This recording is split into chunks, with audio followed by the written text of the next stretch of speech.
12,000 of the bravest of the brave, the soldiers of the IDF, the largest component, are American citizens. In my son's unit, I don't want to mention the unit, half of them are lone soldiers from America, France, Belgium, who are fleeing because they cannot travel. They are outed. The Hague is looking for them.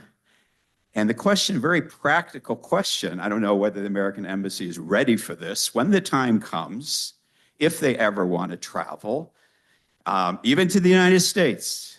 Even the United States, there have been calls, I guess, our new mayor of New York wants to basically obey the Hague over America. So I want to ask you a very practical question.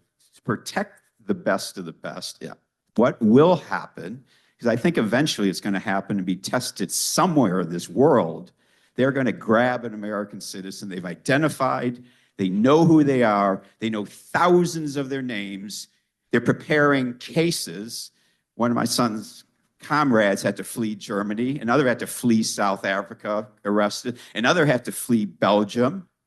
When is it going to come in America? Are you prepared? And what will be done at that moment so they can be secure in what they have done for all of Am Yisrael and all of America, too? They fight for America. So what will be done? Are you prepared? Is America prepared for when they will be arrested somewhere in this world? Very timely, because just last Wednesday, sitting at the Blair House with Marco Rubio and Prime Minister Netanyahu, Secretary of State Rubio brought up specifically, and he was the one who brought it up, that the U.S. is committed to doing everything it can to neuter both the ICC and the ICJ, the two entities that are pushing for these prosecutions, because the U.S. is very aware that if they can do this to someone who served in the IDF, they will do it to President Trump the moment he leaves office. They will do it to Secretary Rubio. They will do it to Vice President Vance. They might do it to me. There's no limit. These people have no sense of propriety or no sense of even right and wrong. It is a level of hate and a level of lawfare that is very dangerous and frankly is utterly unfounded by anything in legitimate law.